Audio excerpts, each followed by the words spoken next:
I looked like I had lost every member of my family in a fire. I had snot like pouring out of my nose. Like I was hyperventilating, sending Robert this video and just be like,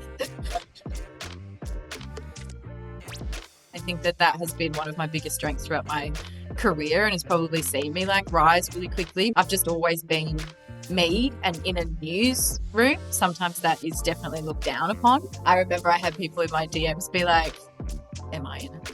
Am I in it? Is this in it? Like all of this. To work on a show like that, to work with people like that, to go into the office every day and you work with your best friends, like on screen or behind the scenes. Like that's honestly how it felt when I was there. We're both very firm on just wherever the other is, that's home.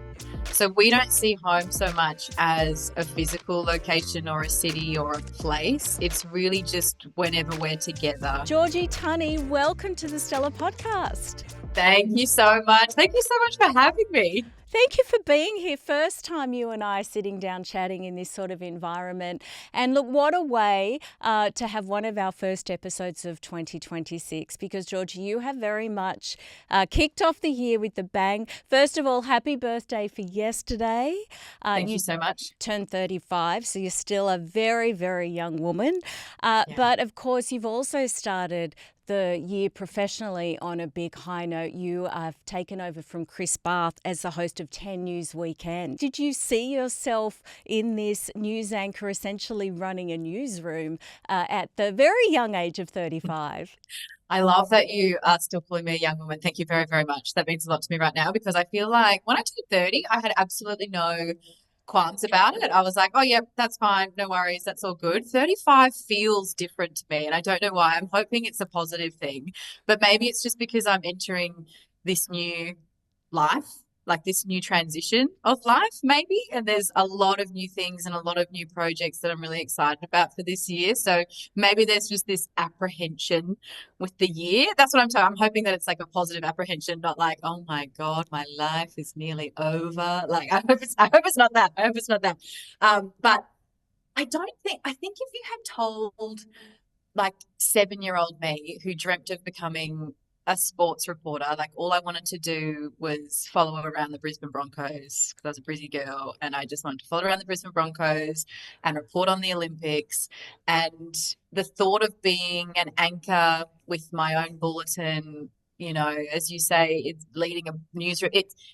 I don't even think I let myself dream that big at that time, if that makes sense. Like that seemed like something such a far off realm of possibility. But I think I had a pinch me moment the other day where, you know, I was walking in the newsroom and Sandra Sully's there and just says like, hi. And she like races over to me to talk to me about this story that she wants me to cover.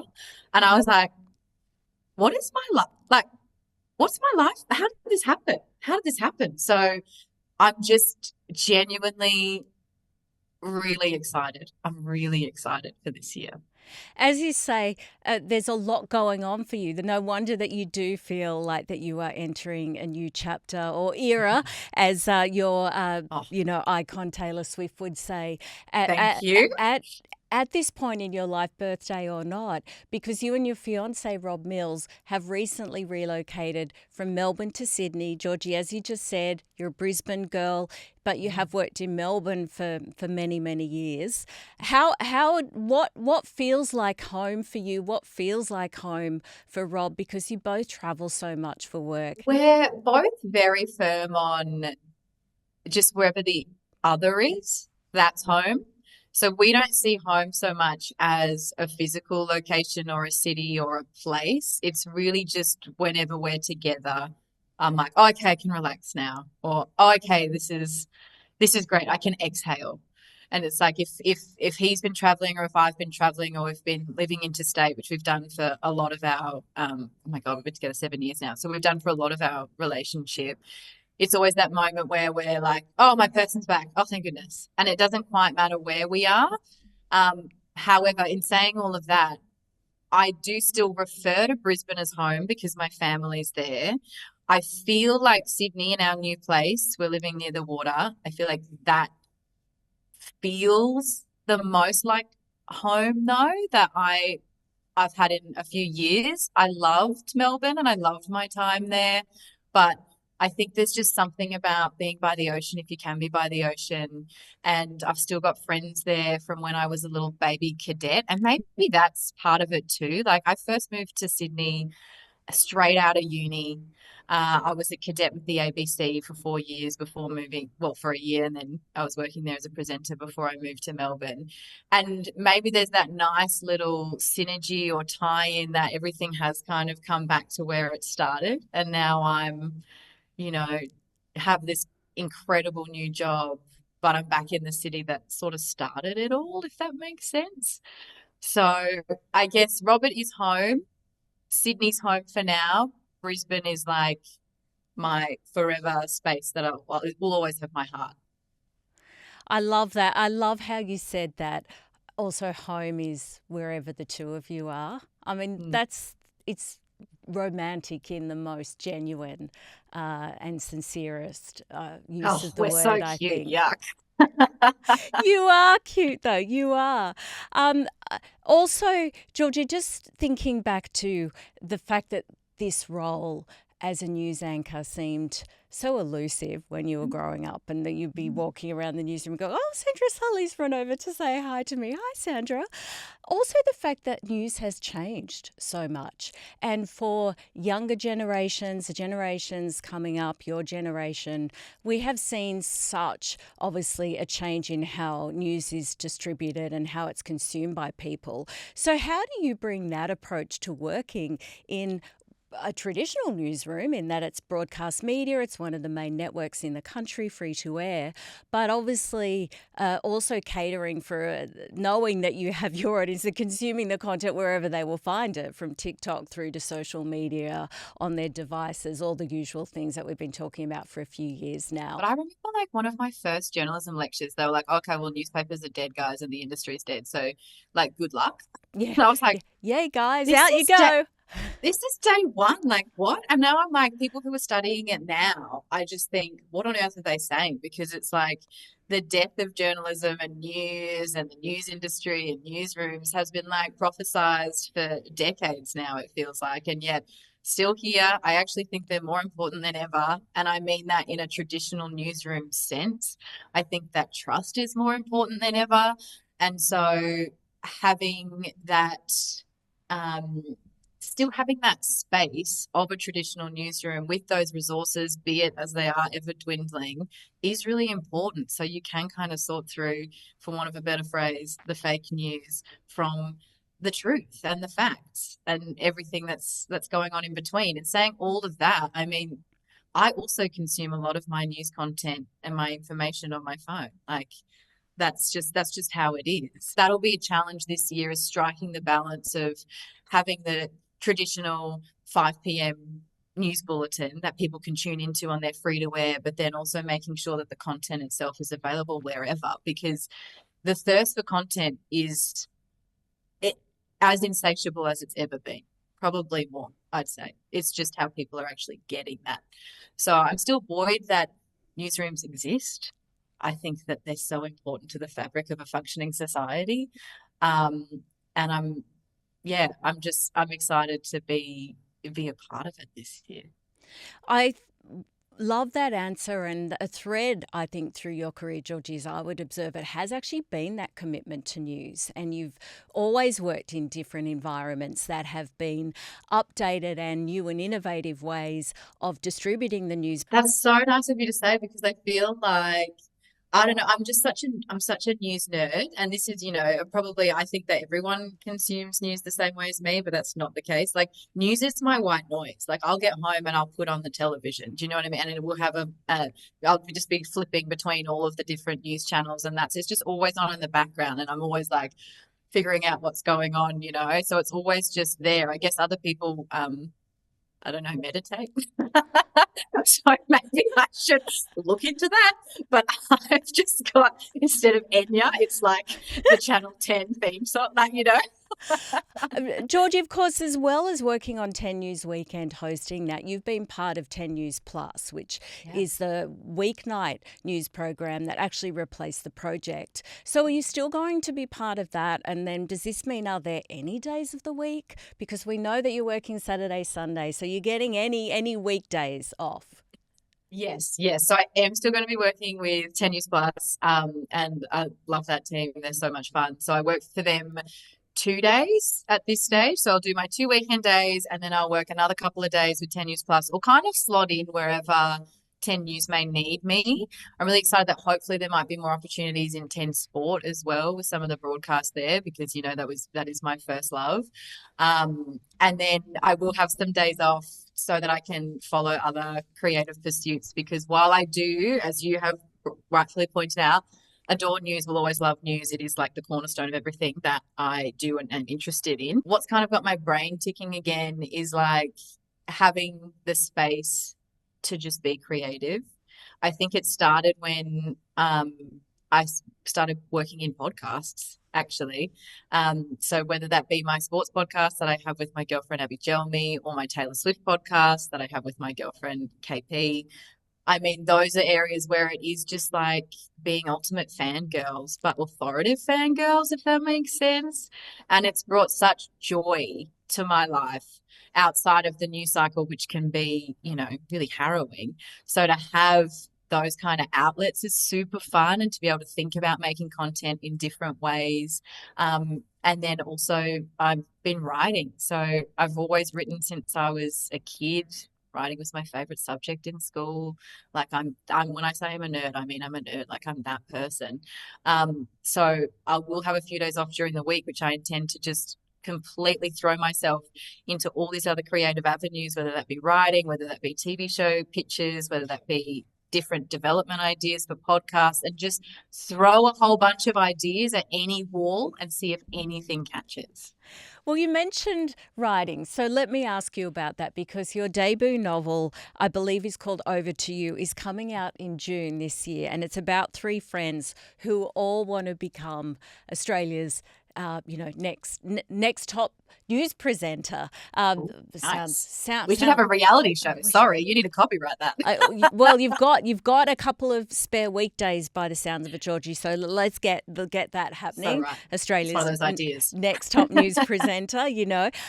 So obviously this is a little bit of drawing on your own experience, I would assume. Is that right? And how did you find the process of writing a book? Had that been on the bucket list since you were a young girl, thinking maybe one day you'd work in a newsroom? Oh, yeah. Oh, I think it was not even, working in the newsroom. It's like my ultimate goal was to be that sports reporter. And then when I got closer to that, I always was like my spare time, my favorite hobby, was writing. Like or reading. So I would disappear into these books. Like I was that kid who sat down with Harry Potter the day that it came out, and I would read it and not move from my chair until I finished, because you couldn't go to school that the next day because you get all the spoilers. So I was like, well, I have to do this. So if I wasn't reading, I was writing. So I think I always had this ambition, or I call it like an ultimate sort of dream of being like, I would love to be an author. If I could release a book, I think that would be, one of the greatest achievements of my life, and something that I would be most proud of. And so now that it's happening, I can't quite, it's too surreal for me to think about. It's like I won't believe it until I have the copy in my hand. Like I'm currently still working through all of my book edits, like my final copywriting edits, and then I get like a physical manuscript or something that you write through. So in all honesty, I'm just like geeking out over the whole process. Like I've loved it. It's been so stressful. It's lived rent free in my brain for the last, when did I start writing it? Maybe like 3 years ago, 4 years ago. So every time I'm not writing, I'm thinking about writing, like that old cliche. But I'm just so thrilled that I've I've actually written it. And yes, it is based very loosely on things that have happened, but I think that there are some universal experiences for anyone who's been in a newsroom, that hopefully they get, they get a bit of a kick out of reading and being like, oh yeah, that is exactly what it's like. And then people who have no experience just being like, oh my God, is this drama? Like, is this actually realistic? And I'm like, yeah, I probably could have gone even further. Do you know what I mean? Like, so I'm excited for people to read it and just to see what they think about it, because I've lived with the characters and the plots and all the narratives and all that. Like, I've lived with it for 3 4 years when I probably first had the idea, so it doesn't actually seem quite real.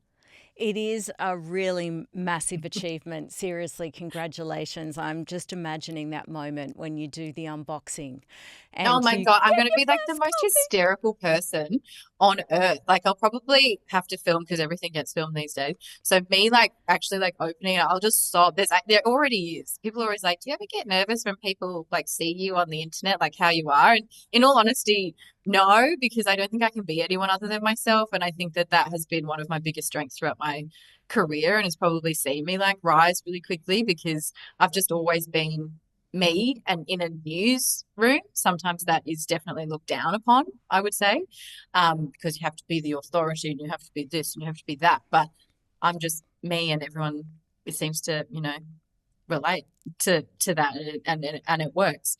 So there's already a video of me out there. I remember it was like a couple of years ago. I just signed the book deal, and which again, as I say, I reiterate, it's like the biggest thing that's ever happened to me. So I just signed the book deal, and it was my birthday. Oh wow, yeah, fortuitously, what this timing. And Robert had got me the best present I think anyone could ever get me, which is he got my favorite author, Melina Marchetta, who wrote Looking for Other Brandy, Saving Francesca, Finnegan of the Rock. Um, he got her to send me a signed copy of a book from my favorite series, Finnegan of the Rock, of hers, that just said, if you like, dear Georgie, I heard you got a book deal. Like, your fiance is really proud of you. If you need a reader, let me know. And it was from her. And I got home. I remember, and he was in Perth, I think, working on Anne Juliet. And I just got home and I was like, crying to the point of, Kim Kardashian's ugly cry. It was that, but like, she's still Kim Kardashian, so she still looks arguably okay. I looked like I had lost every member of my family in a fire. I had snot like pouring out of my nose. Like, I was hyperventilating, sending Robert this video, just be like, oh my God, like what? And of course, that found its way onto the internet. And it was just like, I'm like, look, it's if for me to actually then have my own book like in my hands, There'll like be who knows? I'll need tears. to be sedated. I'll need Yeah, to be sedated. there will be tears. There will be a lot of ugly crying. I don't know. I think you and Kim Kardashian, I don't think either of you look bad when you cry, but still. Um, That's lovely of you. I was going to do that annoying journo thing and say, well, obviously still editing Mhm. the debut novel, but, do you think there's another book in you, Georgie? But, did you enjoy the process? And I'm sure that a lot of people asked you when you first signed the book deal, maybe even your publisher, why fiction and why not memoir or non-fiction? Yeah. Like, I remember going to a dinner party once and asking everyone there, like, if you could only read one book for the rest of your life, just that one, again and again and again, like, what book would it be? And I remember my jaw was on the floor because everyone at the table said a non-fiction book, and like, nothing against the genre, but I was like, you've got one book to read for the rest of your life, and you're not disappearing into an imaginary world of like mystery and magic or romance or sex. Like, you're not disappearing into that. Like, you're not escaping there. You're like there being like, the truth of stoicism is that. Look, it all has its spot, but it's just not my thing. And maybe that's because I work in news. Like, I work with facts. My day to day is nonfiction. So for me, when it's writing in my head, I was just like, I love writing things. I see them as all my scenes I see as like a movie or a TV series. Like, so I'm just like writing it all out like that. Um, and that was the same as how I found with this process for this book. It's so funny that you mentioned the second book, because I'm not sure if I'm allowed to say, but when I wrote my first draft of this book, and I was like, she's nailed it. Oh my God. And my feedback from my publisher was like, oh yeah, cool. But like, you kind of need to finish this book, because I had left it being like, cliffhanger, book two, signed, sealed, delivered. Here we go. That's how you get a book deal, second book deal. Let's make it a series. And they're like, yeah, no, you can't actually leave on that cliffhanger though. Like, you kind of have to like finish this arc, and then we'll like see how it goes. I was like, you're so right. You're so right. I get it. So I would love for this to be a series. I have so many different like ideas for what that could look like if this book does well. Georgie, you worked, of course, famously on the project before it went off air halfway through last year. Do you think some of your fabulous The Project co hosts, which of course include a huge lineup of some of the biggest names in the country, a lot of up and coming names as well, but of course, Carrie Bickmore, Waleed Ali, Lisa Wilkinson, do you think that anyone, Sarah Harris, is going to recognise themselves or a behind the scenes anecdote when they read over to you? Are you prepared for a couple of DMs and text messages going, oh my God, am I so and so? Or I think I know who so and so might be. Do you know what? I am prepared for some DMs because I've already got some. So I've already, like, when I announced that I had the book coming out, that Over to You is officially coming out in June, I remember I had people in my DMs be like, am I in it? Am I in it? Is this in it? Like all of this.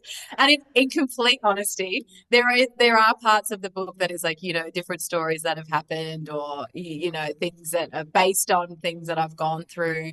And this isn't giving anything away. It's a little bit of a spoiler or a sneak peek. There's a scene in the book where like one of the girls just like walks out of a broadcast, and I mean, I that is based on just something happening to me. I've definitely done that before. It was like seconds before I was going to go to air, and I was upset about something that had happened outside the newsroom, and I literally, the anchor looked at me and was like, are you okay? And I just went and just left. Like I just left. I couldn't do my bulletin. So that's where the idea had initially came, that's where the idea initially came from, because I was like, oh my God, it is actually quite dramatic news. So how wonderful. But in terms of other people recognizing themselves, I don't think so. I don't, because I didn't really base, it's all like little bits and pieces of here and there and everywhere. Like I would say I'm all of the girls and none of the girls, like personally, like they exist in their own right to me, as do all of the characters. So I'm expecting DMs, but in all honesty, I did not base one character on a single person, in all honesty. Georgie, I know you get asked this all the time, but of course the project, the outpouring of love and grief, let's be honest, from so many quarters when that show went off air. Did that surprise you? How did you feel about it? Was it a bittersweet experience? And of course, you then stayed on air, that you were then part of 10 News Plus, and now you're moving into this weekend anchor role as well. So, I mean, what was the reality for you at the time? And as we're talking, coming up to, almost a year later now. Yeah, God, isn't that crazy? It was definitely bittersweet because I think, and I've said previously, but it was such a wonderful thing to be able to take for granted, if that makes sense, to work on a show like that, to work with people like that, to go into the office every day and you work with your best friends, like on screen or behind the scenes. Like that's honestly how it felt when I was there. I mean, I got to live my dream for 3 years. Like that, a mixture of everything. Because I think when I first started in working in media, everyone was like, you must just pick one thing. Like you just have to do one thing. So if you're going to be the sport girl, you have to be the sport girl. And I was like, yeah, but I can also be the pop culture girl. Yeah, I can also be the hard news girl. Like, yeah, I can also do this. And they're like, no, that's just impossible for people's brains to comprehend. And I was like, I really don't think it is.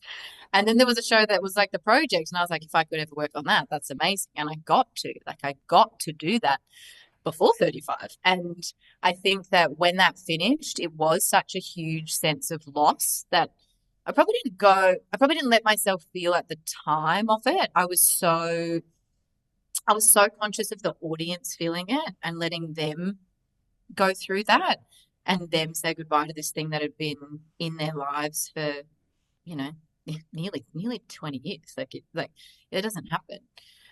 Shows don't get to last that long. So I don't think I let myself fully think about it. And now in the months since, like I just miss my friends. Like I miss hanging out with Waleed, even though, I literally have messages from him that I've not replied to because I'm so bad at text. Like I'm so bad on messages. And he loves me anyway, loves me anyway despite that. Like I miss Samuel, I miss Sarah, I miss all the guys behind the scenes. Susan Youssef, she's just the light of my life. So I miss having the chance to see them every week. I got to work with Rove like that. I could call him any time of day and he would take my call because he's the best.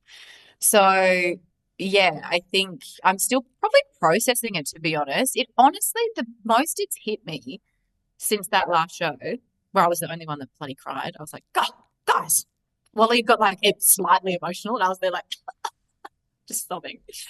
Um, but I think the biggest moment that it hit me was actually watching The Amazing Race back. Because when we had like some friends came over to watch that, Hamish McDonald was one of them who I worked with very closely on the show.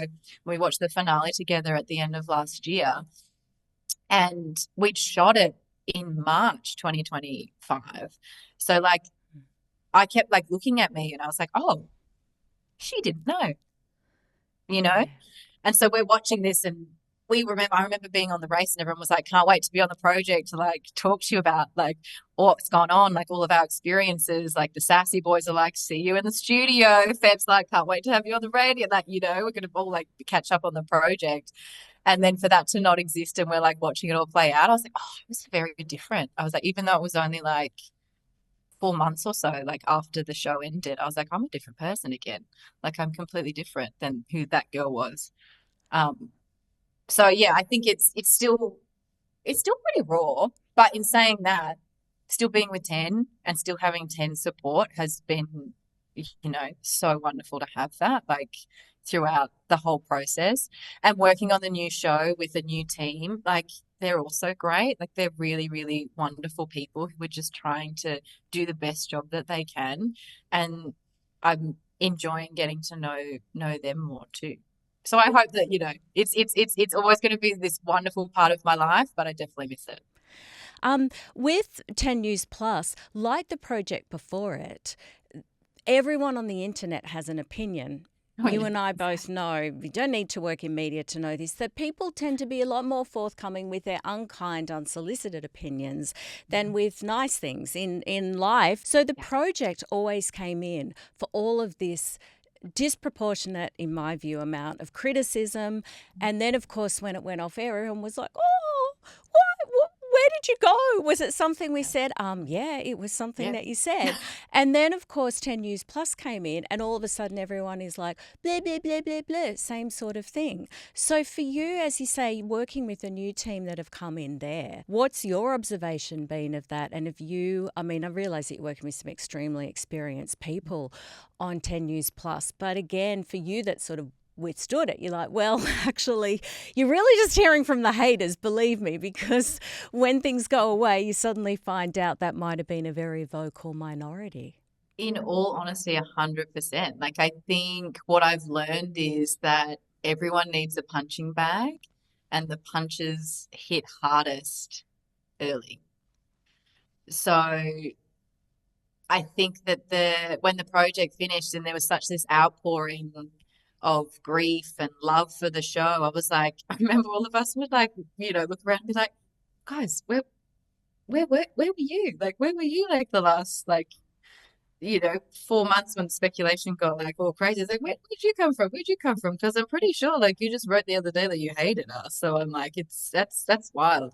I think I've always had a very healthy sense. Sometimes I've achieved it more like successfully than other times. A sense of not to take that kind of criticism or that kind of commentary too seriously. I think when I get most annoyed at it, it's when you've got, keyboard warriors that are so relentless and so vitriolic in what they have to say about different aspects of a show or different segments or different this, different that. And they're not seeing the bigger picture of, the project employed so many people. Like it wasn't just the 4 hosts that we had. It was like nearly 100, like so many people who just like lost their jobs. Do you know what I mean? And the same goes with us working at 10 News Plus or working on the news. It's like there's a broader community there. Like it's people's livelihoods. And everyone's very quick to forget that when they see something that I don't know, they don't like the camera angle. Like they didn't like my hair that day.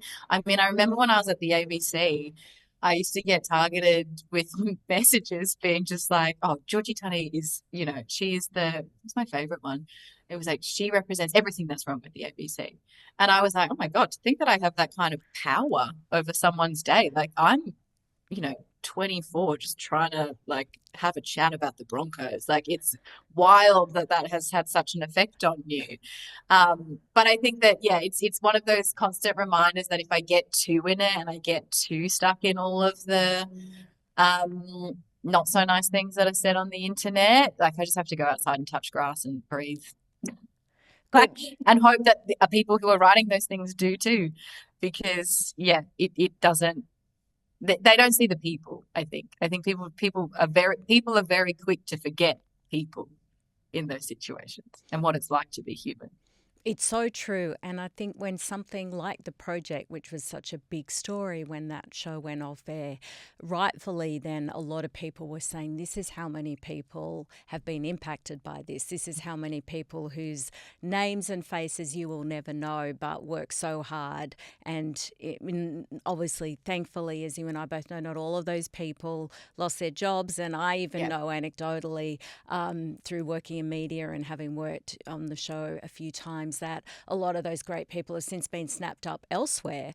But Yes. it is a Yes. brutal environment, media. And like you, of course, I have lived through many closures of titles and redundancies around me. And what I wanted to ask again, I honestly don't like to talk about myself on the podcast, but I'm just giving my story there so this question doesn't sound loaded, as in I'm asking as somebody that often suffers from quote unquote survivor guilt. Oh Is yeah. that something that you have experienced, Georgie? And of course, as anyone that in listening to this that's gone through a redundancy in their field will know, it's when people around you, really great people, are losing their jobs and you are the one that survives, and can Yeah. be a very difficult time for everybody. Yeah, I think so. I feel like especially in the I remember when the project ended, I was back shooting another show for 10 like the week after. And then I took like a couple of weeks off for book leave and then I was back in a newsroom. So I think that I definitely had a bit of survivor's guilt for sure. Because I'm like, okay, well, I'm like straight back into it. I haven't really paused. And, I've got my really good friends messaging me being like, if you see any like jobs going, or if you see any opportunities or just let me know, always keep me in mind. And that kind of stuff, you go, oh, like it's, it is hard to process. And I think it just does make things, um, a bit sadder. Like you just if you focus on it too much, like it's just more it makes it even more emotional. An emotional thing just even hurt just that little bit more because you've been given this other opportunity which you're like, oh my God, amazing. Like, yes, I'll dive into that. Thank you. But you're also then leaving behind this sense of collective, oh no, like grief then. It's like I'm like, okay, I found a life raft. I'm gonna take the life raft, but then you're over here and it's the classic Kate prizing Leo's fingers off the door in Titanic. Like there's an element of that. But then I also remember like talking to my friends about it at the time and they were just like that you must do like you have to go that. And so your friends will always support you through everything. And that's the only reaction that I had from everyone else. So they helped me get through it. Spoke about The Amazing Race. So you and Rob were competitors in the celebrity issue that aired late last year. Now, you and Rob were on the cover of The Watch List, the National TV Guide, to launch that series, and spoke about how competitive you were. Now, you Yep. didn't win. I mean, you were runner-up and made a lot of money for charity. But how did, not winning first place sit with a self-confessed competitive person, and in fact I'm sure Rob very competitive too?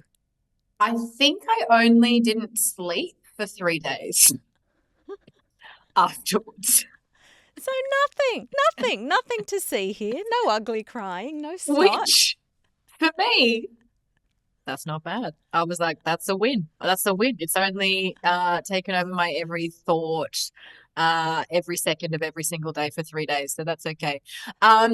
In all seriousness, like I just have the best memories of the entire experience. Like, made some of the best friends that are going to be forever friends, which you can't always say when you work on different shows. But I genuinely believe that because I genuinely know. And to lose to the Curry brothers, who are honestly angels on this planet.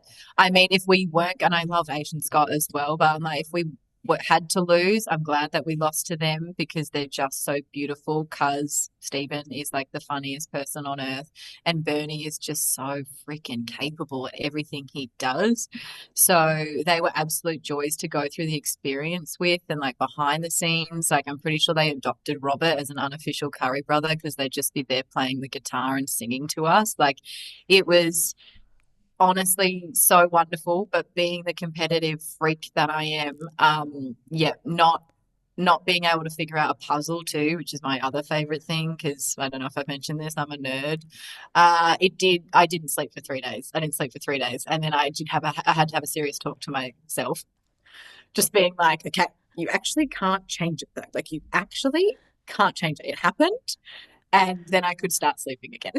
Um, as you say, parts of your relationship, of course, are documented on a series like that. And we spoke to you and Rob about that before the show aired when you were on the watch list cover. Now, having rewatched it, as you say, and seeing it through a different lens because it was after the fact, how would you recommend this as a form of couples counselling? I mean, you and Rob are engaged. Is this a recommended course, do you think, of intensive therapy before people potentially walk down the aisle?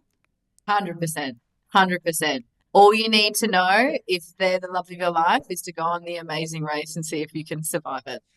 Honestly, it's the biggest test. Like, there's so much pressure. There's so much like irritation. There's so much sleep deprivation sometimes. So you're just already like feeling antagonistic towards anyone. And then Robert would like breathe too loudly, and I'd be like, what are you doing? But also by the same flip side of that, there is so much love, there's so much pride. Like I've never been prouder than him than through the race. There was so much awe. I couldn't believe what he was able to do. Like he is just so uh capable at everything. I remember again, I was like the biggest takeaways from people when they watch it is that they're going to be like, why did she kiss that woman's feet? She's unattractively competitive, and what on earth is that beautiful, capable man doing with someone that can't even ride a bike? So that was very much like this duality of like, I hate you today, but I love you more than anything. And so if you can get through it, you can get married. You're going to have a long, happy marriage. That sounds like the definition of a good relationship to me. You know, it's the light and the shade.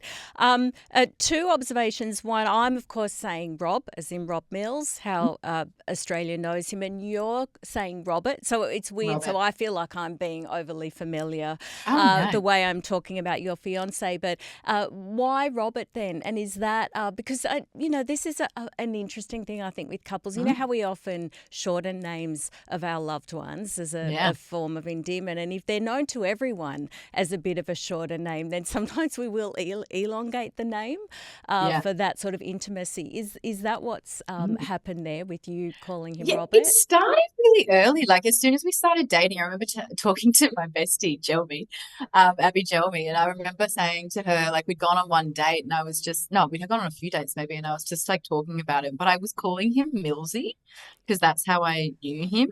And then I was like, I remember being like, she said to me, she goes, it must have been a few dates in or something, and I must have sounded like I was, into him. And Jelmy just goes, I think we can stop calling him Millsy now. And then ever since that moment, I started calling him Robert. Like Rob still felt too familiar to me. That was weird. It was like he wasn't a Rob. Like he was just never a Rob. So he's always been Robert. And it's funny because like my friends will call him Robert, and he calls me Tunny. So all of his friends call me Tunny. So it's like it's just that he's just like taken on. We've just got these two names that are Yes. different friendship groups. It's like if you came into our lives with me, I've brought you. You'll be able to tell because they're calling him Robert, or if he vice versa, you'll be able to tell them, oh, there was a Robert friend first because they call me Tunny. You and Rob, when you did the watch list cover, of course, like annoying journalists, you were asked any wedding date and you were like, I'm pretty useless at locking things down. So I'll be that annoying, like aunt at family Christmas going, so what, is there a date, Georgie, in 2026? My final question is that, but also what, in addition to everything else that we've covered, what is on the slate for you this year ahead? The 11 and a half months almost that are left.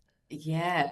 I would love to be able to confirm that 2026 is going to be the year that we get married. I'm hopeful that it is, but we still haven't done anything about it. So, and I hear that weddings actually take a lot of work and planning, which I don't think we'll be great at again. But I would love to marry him this year, I think, and but hopefully he still wants to marry me. But I think I'd love to marry him this year. I'm just ready for him to be my husband. So let's say that 2026 is going to be the year that we get married. My best friend, one of my besties who lives in London, she's getting married. So we're going to go over there for her wedding. And she's like the first, where it's like I've got friends who've been married before, but it's like my core group.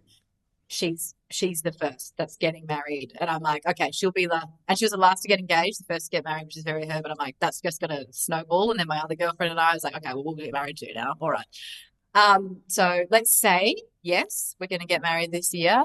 As for what else, I'm really excited to kind of not, this is gonna sound weird, but it's like I'm excited to say out loud everything that I want and what I want to achieve, and just not be so preoccupied by the cringe of it all, if that makes sense. Like, I think that, especially in Australia, especially in this industry, as soon as you say, oh, I want that, people are just like, ew, why do you think you can have that?